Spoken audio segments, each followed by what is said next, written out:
Hello everyone. Welcome to New Era Pathshala Education. Myself Nishtha and I'll be teaching chemistry on this platform. Please do subscribe this channel for more educational videos. You can also send me any question, any query related to the topic in the comment box. I'll reply it.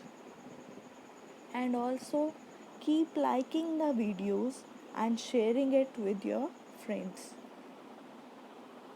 So in the last lecture we have discussed about acids, bases, salts and various indicators which are used to indicate whether a substance is an acid or a base. But जो हमने last lecture में indicators किए थे उनमें change कौन सा आ रहा था? Colour change. कौन सी फिजिकल प्रॉपर्टी में चेंज था? Colour change. Now we will discuss about those indicators which will show any other physical change like change in odor. So those type of indicators are called olfactory indicators. So what are olfactory indicators? The indicators whose odor changes in acidic or basic media are called olfactory indicators. अब इसमें examples जो हैं जो basically हम लोग daily life में भी use करते हैं दैट आर वनीला एसेंस या वनीला फ्लेवर जो यूज़ करते हैं. एसिड में उसका फ्लेवर उसकी स्मेल डिफरेंट होती है, बेस में डिफरेंट होती है. अनियन, क्लोव मीन्स लौंग.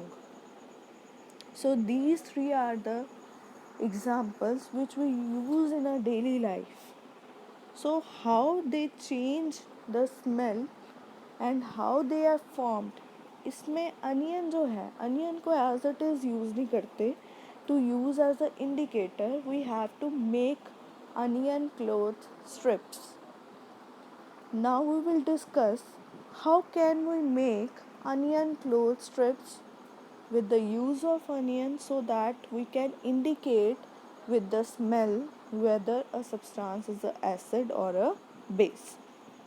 Now formation of onion cloth strips जिसको हम एज अ इंडिकेटर यूज़ करते हैं क्लोथ की स्ट्रिप्स को. अब इसको प्रिपेयर कैसे करना है? Take some finely chopped onions के छोटे छोटे पीस ले लिए इन अ प्लास्टिक के बैग में along with some strips of clean cloth. उस प्लास्टिक बैग में कुछ स्ट्रिप्स क्लीन क्लोथ की हमने डाल देनी. Tie up the bag tightly, उसको टाइटली ऊपर से बांध के leave overnight in a fridge, refrigerator में उसको सारी रात के लिए एज इट इज़ बांध के छोड़ देना है. अब जब नेक्स्ट डे हम उसको स्ट्रिप्स को निकालेंगे, जो अनियन का सारा जूस है वो स्ट्रिप्स क्या करेंगे, अपने में एब्जॉर्ब कर लेंगी.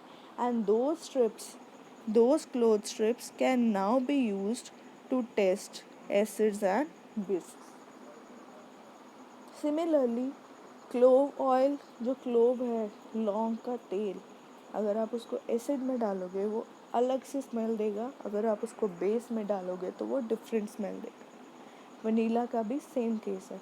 So these type of indicators which shows the change in the odor are called olfactory indicators.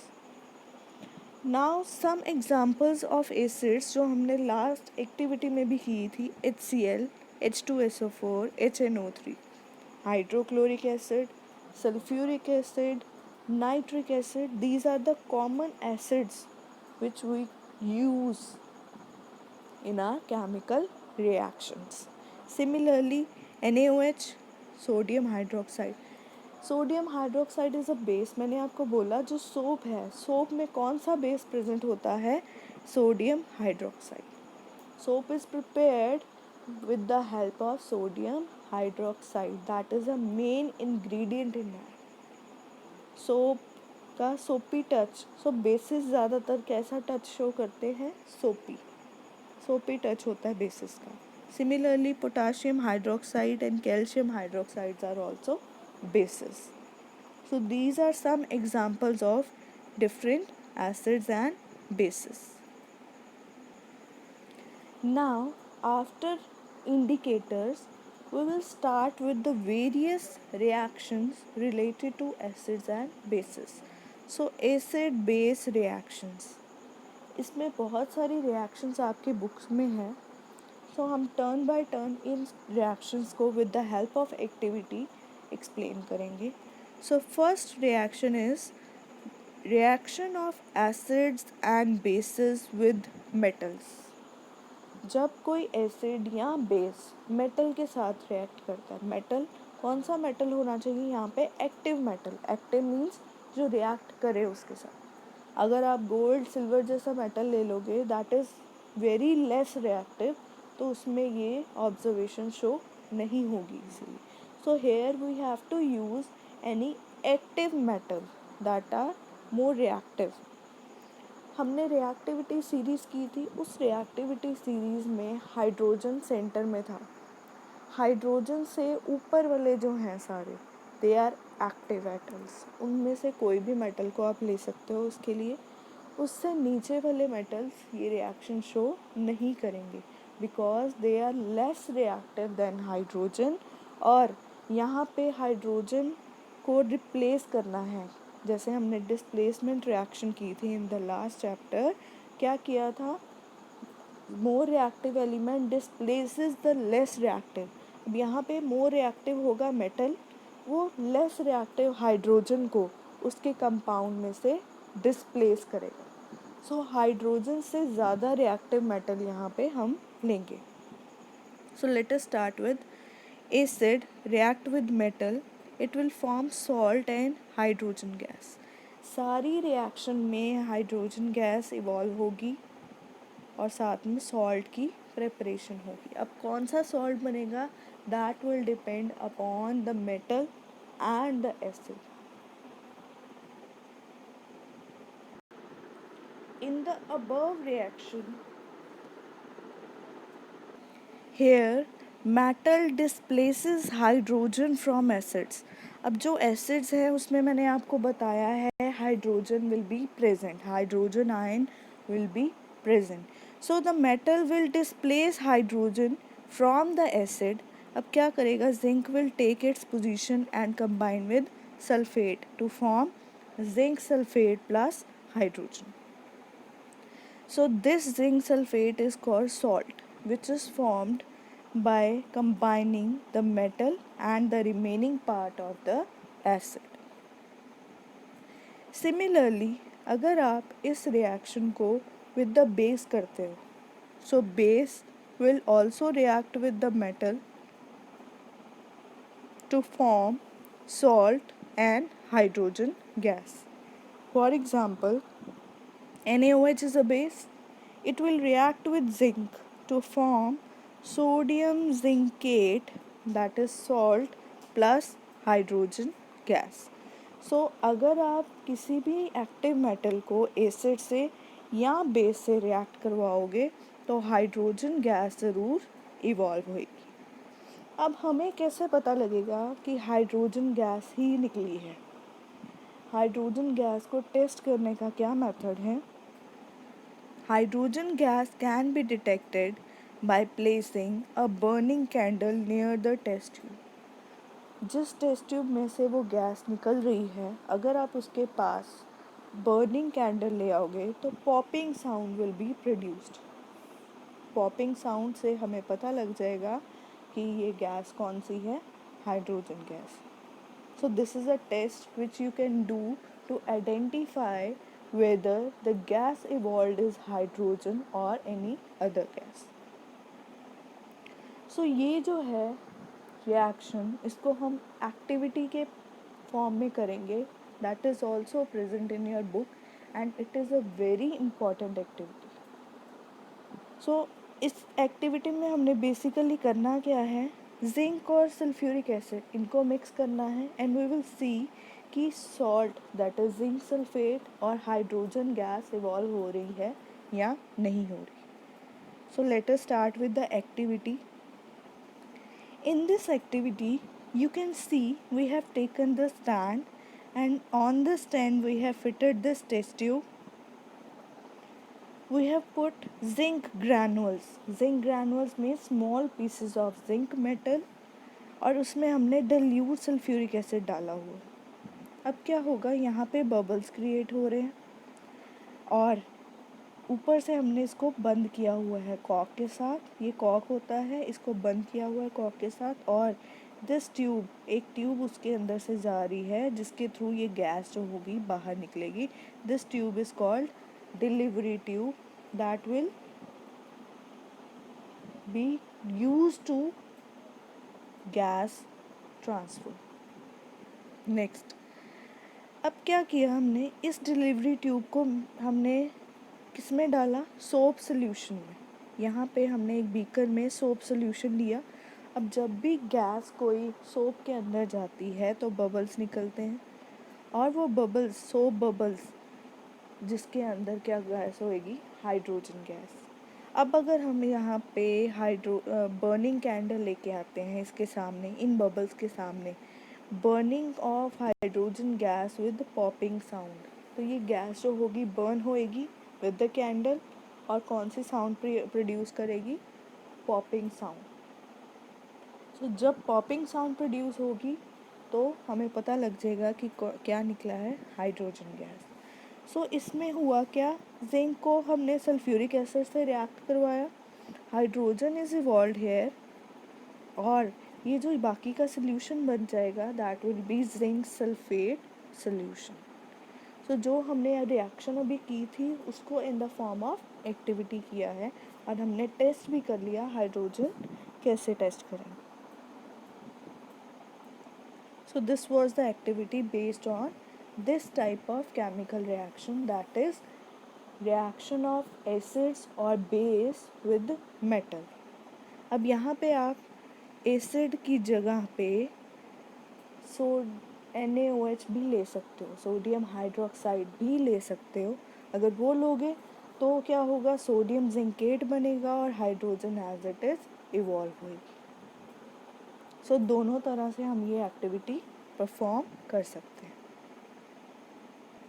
Now next reaction is reaction of acids with metal carbonates and metal bicarbonates.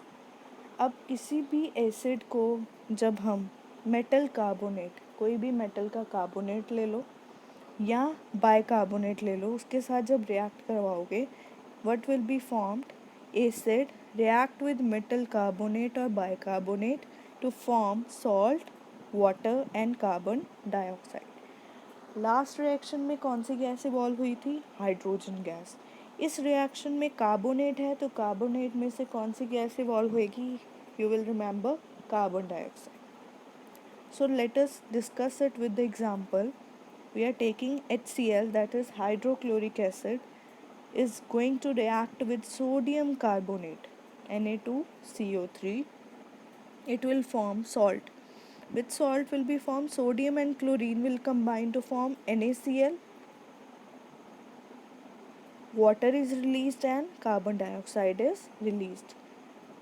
We need to balance this reaction also, so we have put 2 in front of NaCl and also in front of HCl. Similarly, ये तो था carbonate, Na2CO3। Carbonate मैंने आपको बताया था CO3 को बोलते हैं। बाइकार्बोनेट या हाइड्रोजन कार्बोनेट बोलते हैं HCO3।